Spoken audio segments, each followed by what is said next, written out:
I'm Brian Wilson alongside Larry O'Connor. And today is primary day in Kentucky and Oregon. We're going to get a take from Guy Benson, political editor from townhall.com. He's also the co-author, along with our buddy Mary Catherine Ham, of End of Discussion, How the Left's Outrage Industry Shuts Down Debate, Manipulates Voters, and Makes America Less Free and Fun. Hi, Guy. How are you? I'm doing well. Good morning, gentlemen. Good morning. Fresh off a stint on Red Eye last night, by the way. That must have been fun, and thank you for waking up early for us today. Before we get to today's election, I'd love for you to expand on your column that you posted yesterday about Ben Rhodes and the blatant lying about the Iran deal and whether the Congress can do anything about it. Yeah, well, first of all, guys, before we even get to that, I just want to let you know I had the privilege of getting an advance copy of Brad Thor's forthcoming book, Foreign Agent, that I just finished over the weekend, and wouldn't you know it, Brian Wilson, Larry O'Connor, prominently featured in the book. Wow. So it's very exciting. I sort of sat up in my seat, and I hope all of your listeners end up getting the book because it's fantastic. All and right. no, Brad did not pay me to give a plug, but, I mean, my gosh, you guys are celebrities. You're in a Brad Thor book. Did I come out okay? Because I haven't seen. I heard that I was in it, but I haven't. Well, you're actually a little bit more featured than Larry, I'll say that, and you have an interaction with a beautiful young woman. Well, okay, I'm in. So it's a work of fiction. Well done. As for the serious question about Iran, there was a House hearing scheduled for today, in fact, chaired by Jason Chaffetz of Utah, and they had invited Ben Rhodes, who is a top foreign policy advisor to President Obama. He had that big New York Times profile piece a few weeks back about him, and one of the comments that was made is that he frequently has a mind meld with the president on a lot of different issues.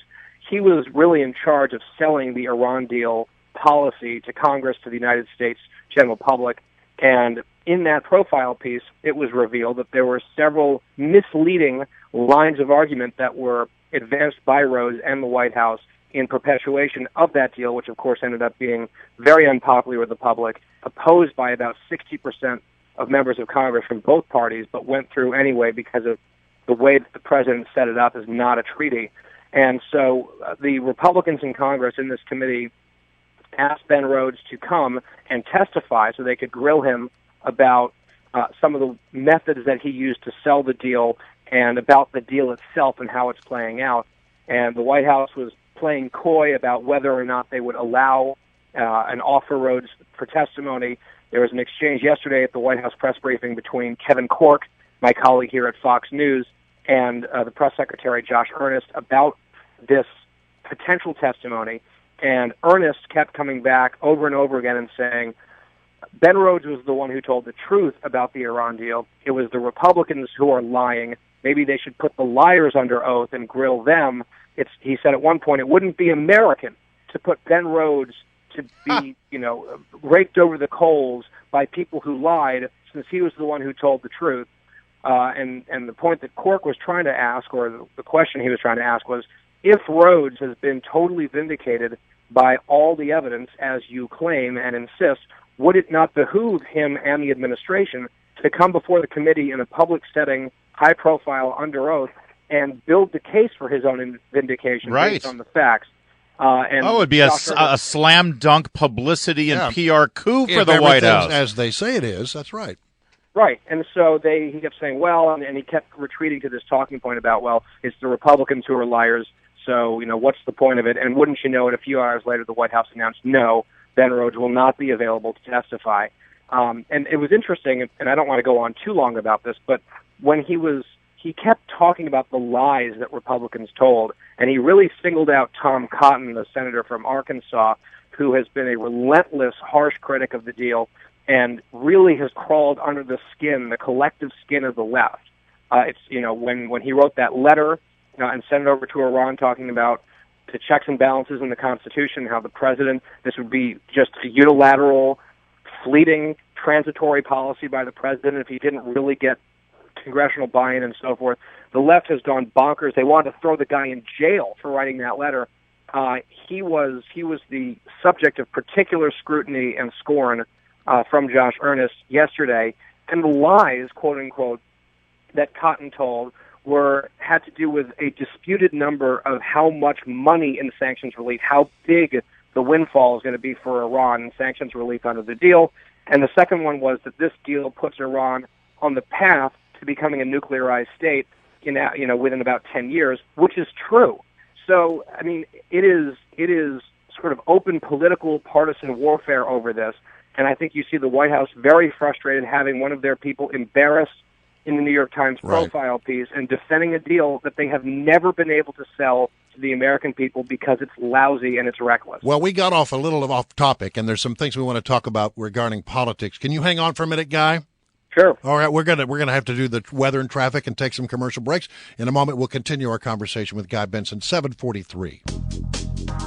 Joining us again is Guy Benson from Town Hall, political editor over there, and we got to talking about this thing with Ben Rhodes, and good stuff there.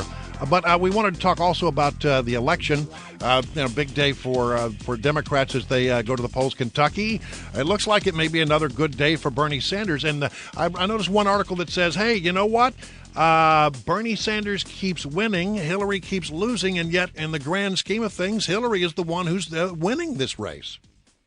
Yeah, it is so fascinating watching the Democratic race because it's just so clear that, A, Hillary Clinton will be their nominee. That was determined and preordained long ago, and they have done everything they can within their power to make sure that that will come to pass, and it will. But B, many, many, many Democratic voters really don't like her and don't want her to be the nominee. And I think that also applies, of course, to a lot of independents and Republicans naturally. She is not a well-liked person. She's not a well-liked politician. She's not trusted. People don't relate to her. And so she's going to win, but she's just sort of shuffling slowly in fits and starts and trudging along in this joy-free slog.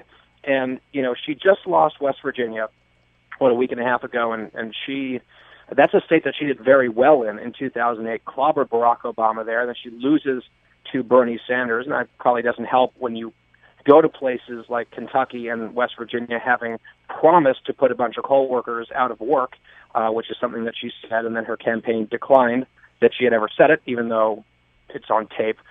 So this week, today we have Oregon, which is sort of Sanders country, a lot of hippy-dippy folks out, and if you ever watch Portlandia, that is Bernie Sanders country.